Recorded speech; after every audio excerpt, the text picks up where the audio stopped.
Welcome to the Edges of Earth. My name is Brock. So since January 2nd, I've been here in this room in southern Tamil Nadu.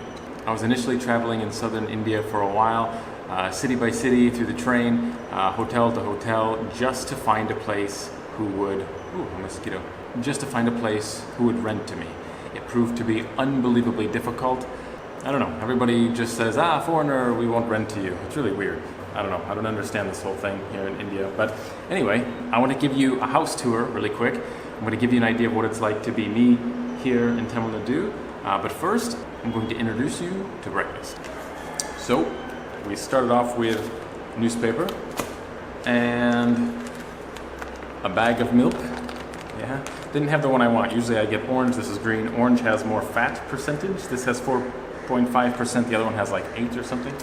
And then the last thing I have is, actually the second to last thing, is this. So this is like soup, basically. There's cooked vegetables and spices and such in here. They call it sambar, S-A-M-B-A-R, I think, sambar.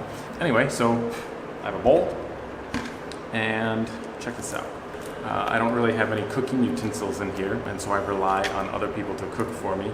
But obviously, since I've been in the whole quarantine lockdown thing, it's been a bit difficult because so many of the shops closed down, like 95% of all the shops closed down, including the grocery store and the restaurant that I was eating at every morning. So I had to find a different place. But basically you take this little sambar here and you pour it into the bowl, something like this. And then here, sometimes they surprise me with an omelet, but I don't think they did today. Nope. So it's basically 2 parathas, so just 2 pieces of bread basically. And then you rip it up, put it inside. Now, milk. So I don't know if you've ever had milk in a bag. Kind of a unique thing. If you're from the United States, it's a little weird. But got milk in a bag. And then I have Nestle Sunrise coffee. There's a few different coffees that I could buy, little packages. And some of them are terrible. Like, I don't know how they consider it coffee. It's like literally like awful. So I just found out yesterday, this is crazy. I have 2 cups. And as I'm drinking out of these cups, I've been drinking out of them since January 2nd, right? So I took a drink up to the light and I look at the bottom, and written on the bottom, it says So I have 2 cups.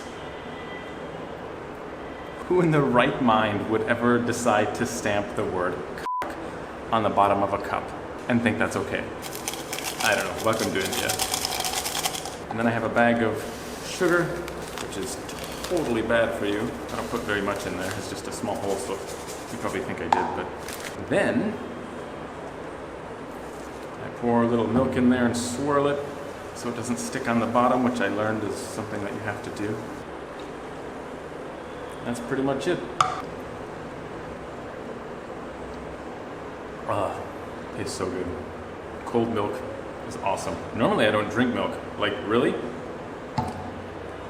I think I've gone a couple of years without drinking milk from a cow, but during the pandemic issue and everything is shut down, my food options have been unbelievably limited. The grocery store is closed, the restaurant is closed. I have one shop to go buy this every day. So literally for the last more than 2 months, I've had this for breakfast and for dinner every day, including the bread. Omelets started last week, not joking. So breakfast and dinner have been bread and soup every day for 2 months. Lunch, I'll show you soon. Oats and water together, that is my lunch. So anyway, I have to go wash my hands. I'll be right back. So now the second step, I take my trusty spoon and I go through this and I find all of the things that I won't eat. Things like leaves. I don't know, I think it's like a bay leaf. I'm not sure. Some of the vegetables are good. I like carrots and such. But these leaves, when you try to eat them, they just don't break down in your teeth. And you just chew them and you have to spit them out. So I just remove them. And there's eggplant, not a big fan of eggplant. And then these little green bean things here, you think they're green beans, they look like green beans, but it turns out they're chilies. But they put green beans and chilies in here, and sometimes you cannot tell the difference. Multiple times I have said, this is definitely a green bean, and as I ate it, it turns out it was a chili, and then I can't breathe because it's so hot. And then you take the paratha, and you basically break it up. When I was at the previous restaurant, before everything shut down, people would order these, and instead of breaking them up with your own hands, they would tell the server to do it. So they would give you the plate, dump the soup on the plate, not in a bowl, and then the server would take these things up and rip them up for you and then walk away, and then you would just eat them. And then you don't use a spoon, you use your hands. So culture's just a little bit different here, but that's okay. Now I have to go wash my hands again because they're full of like butter and oil. I don't know what they put on these things. All right, so that's pretty much it. And then you just kind of mix this all together and eat it. Luckily, the pharmacy has stayed open, so I can still purchase generic vitamins. So every day I take like a multivitamin here. And these little guys, it's basically probiotics. Not very strong, but good enough. Anyway, cheers. This is pretty good. I mean, I honestly enjoy eating this every day, despite having did it twice a day for 2 months. The flavor is really good. I'm fortunate in that regard. And my little bacteria. Now for the best part, we have a mango. And I just started eating mangoes about 5 days ago because the shop just opened like 5 days ago. So crazy. It's been really difficult to buy fresh fruit for a while. So then, this is the first time I've had a mango like this. It's a unique flavor. I don't know how to describe it. I've had many different types of mangoes before, but the smell and the taste is really unique, and it's good. I don't know really how to describe it. So basically, I peel it. I have one of these for breakfast, lunch, and dinner now, which is epic. Oh yeah, I have to shut off the camera because this is a really messy process.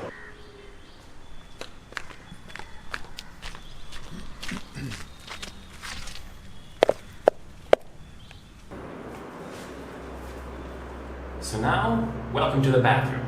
The place where I take a shower, take a shit, and do my dishes all together. So I suppose it's time for me to give you a bit of a house tour. This is the entranceway. It's a very colorful room. You have blue walls, you have white floors, white ceiling, brown fan, green bed, blue chair, and a really colorful bathroom that I'll show you in a minute. So basically, this is my bed, and let me tell you, it's the most uncomfortable thing you've ever slept on in your life. It's steel, and there is no forgiveness. Basically, I bought a floor mat to put under my back so I don't die at night, but it's still very painful. Sometimes I wake up with problems, but I've gotten used to it. That's my sleeping bag, a blanket. I have shelves up here with all kinds of stuff. Extra clothes, my drone, little things like daily food that I'm going to eat, my oats, and capsules, vitamins and such, and then my dishes. That's pretty much it. We have the desk with electronics. It's quite messy. I know, I have become a little bit lazy. That's usually where I did all the work until I realized it would be so hot because the fan blows air only below it. This fan does not push air over here very well, and so it's really hot, and I'm like, even in this room right now, as you can see, I'm sweating like crazy. It is so hot in here, and it's not even 10 o'clock in the morning, and same thing at night. You'd like to die because it's so hot. Oh, I was gonna show you my bathroom really quick. So welcome to the colorful bathroom with a purple door, an orange shelf, and yellow ceiling. And I can show you, check this out, this is you. Hello. Basically I'm gonna do laundry in this little bucket here. So it's time to wash my pants and some boxers, and that's it. By the way, I don't even have a pillow when I sleep, so I actually have to fold up my pants and use that as a pillow. Not joking. welcome to my life. But doing laundry in a bucket is actually quite normal. I've actually been doing this for many years. I can't remember the last time my clothes was washed in a machine.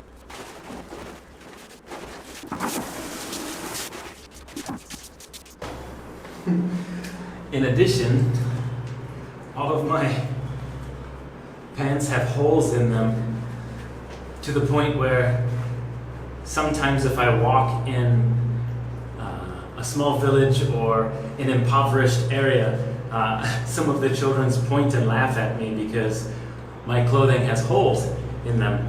And so these are actually my good pants because the pockets work.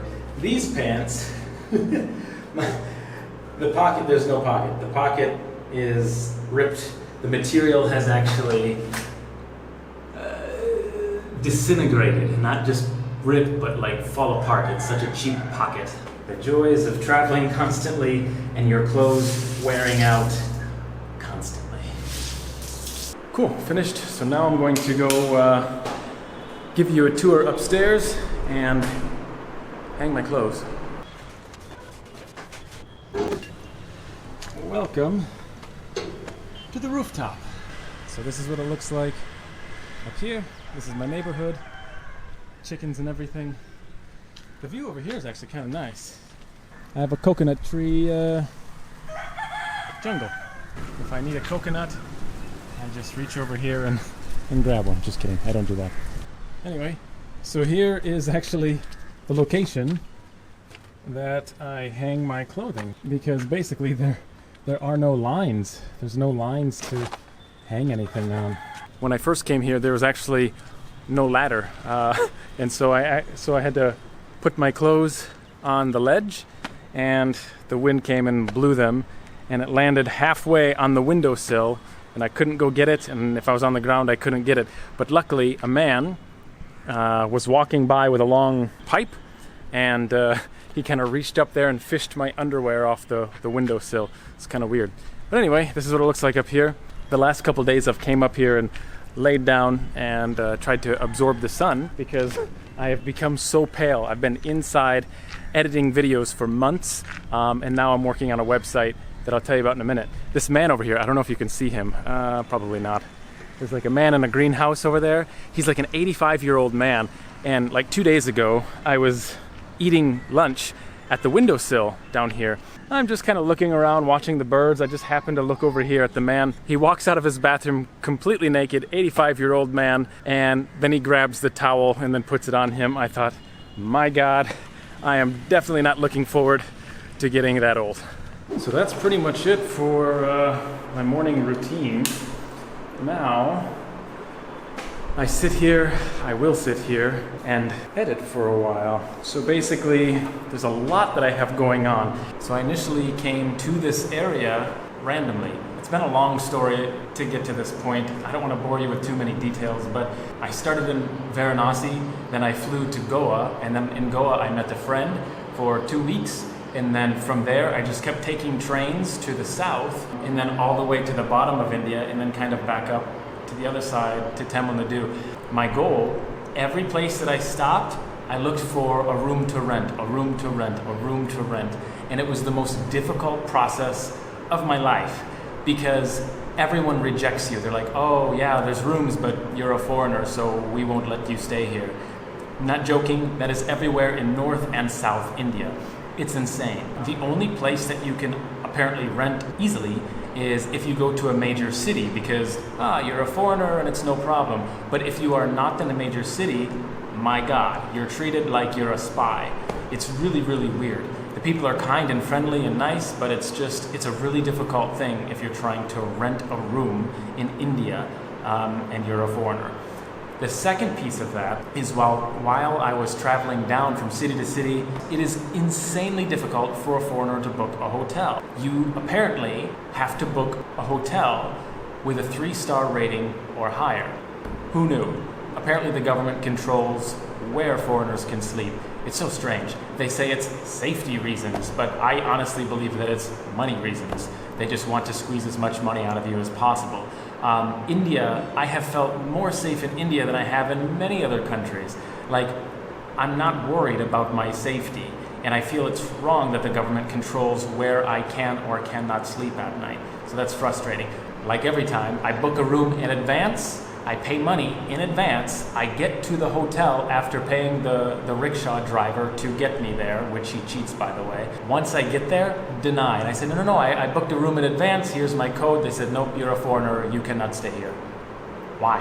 I got to the point where I stopped booking in advance because they would always deny me, and then the refund process, it either doesn't happen or it takes forever to happen, or it takes like an hour on the phone in order to correct everything. So I just let it go. Every single time that I went to a new city and tried to look for a hotel, I was denied a room by so many people. The worst scenario I had, I can't even remember what state I was in, let alone the city, because this happened so much.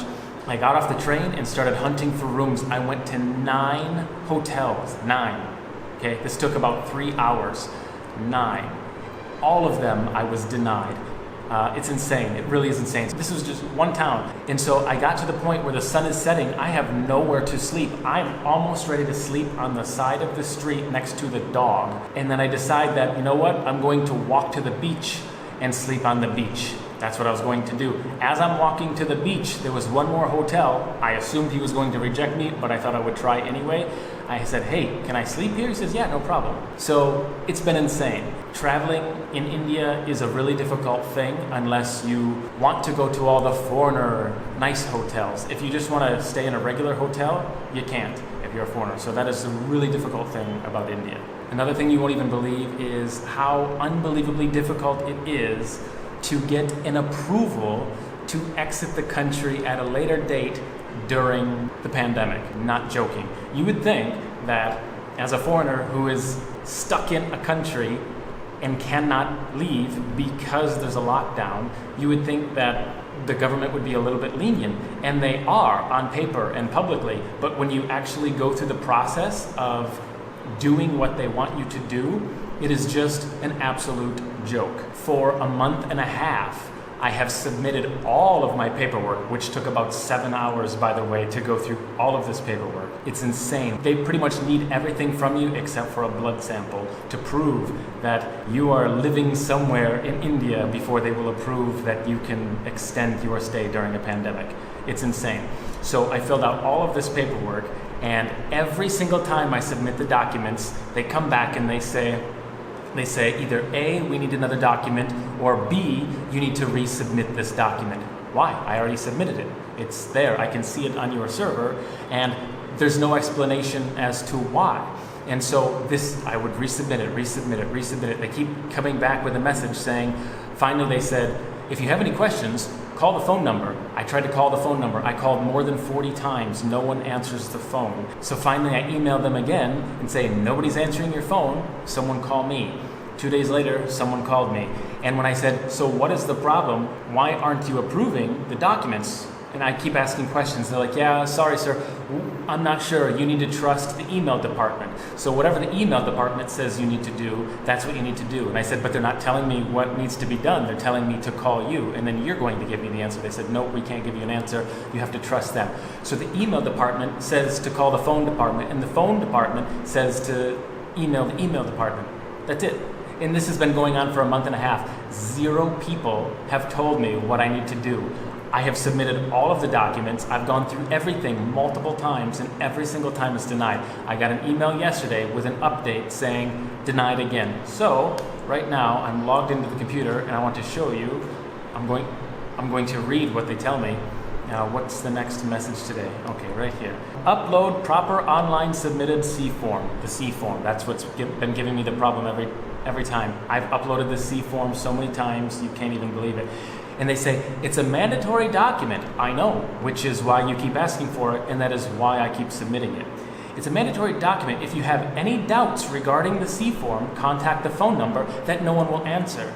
And then or this email. So again, I'm going to email them again for the, 100th time to ask them what needs to change on this document. It's so simple. Your name, where you're living now, where you live in the United States, and your passport number and your visa application, your visa number. And it's just a simple document with a photo. I have everything on it. But for some reason, I keep getting denied.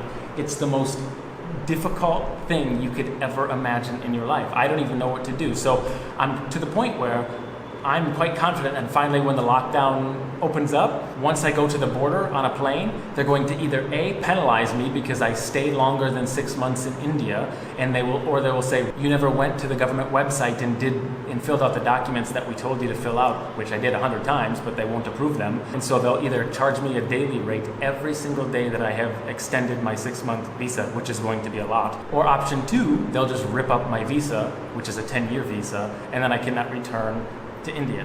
So that's the only 2 possible outcomes that I can see, because clearly the government does not know what they are doing. If they keep denying something but they can't provide an answer as to why it's denied, then they're not doing their job properly. It's just the worst situation you could ever imagine. I even talked to the United States Embassy about this, and they said, yeah, sorry, everyone is calling us and complaining about this process because it's so confusing, but there's nothing that the US Embassy can do. It's completely under the Indian jurisdiction. So I'm just an American stuck in this country with a government who is not even remotely trying to help. It's really frustrating. So, that's the downside of being here right now.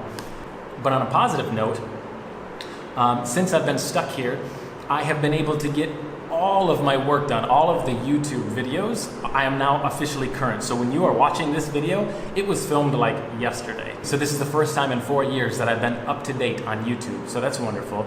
The second thing is I actually started a website, which I've wanted to do for several months now, but I thought there's no way I'm going to have time because I'm constantly traveling, constantly on the move, or in a different country, or editing. So if you're interested in learning how to solo travel, or you know someone who is, this is going to be a wonderful resource for you or for them for the upcoming years. The website is called solotravel365.com, basically because you want to travel 365 days of the year, right? Who doesn't? Solotravel365.com. All I recommend that you do is go there and check it out. If you want to learn more about me and kind of my story as to how I got started in solo traveling, read the About Me section. There's a lot of information there. And if you're serious about wanting to learn how to start solo traveling, go through a lot of the articles. All of the articles that are going to be written in the future and have been written already are helpful. It's just guides and tips to help you understand what you need to think about, how you need to plan, how you need to organize your travels before you actually leave. And if you go through a lot of these articles, you will actually be more prepared than I ever was when I started solo traveling. So that's pretty much it. That's what's been going on in my life for the last couple of months. So when lunch comes around, I eat oats and water. When dinner comes around, I eat the same thing that you watch me eat for breakfast. And it's basically do this over and over every single day. Other than the Indian Immigration Office absolutely failing in every regard, I am not upset that I'm here.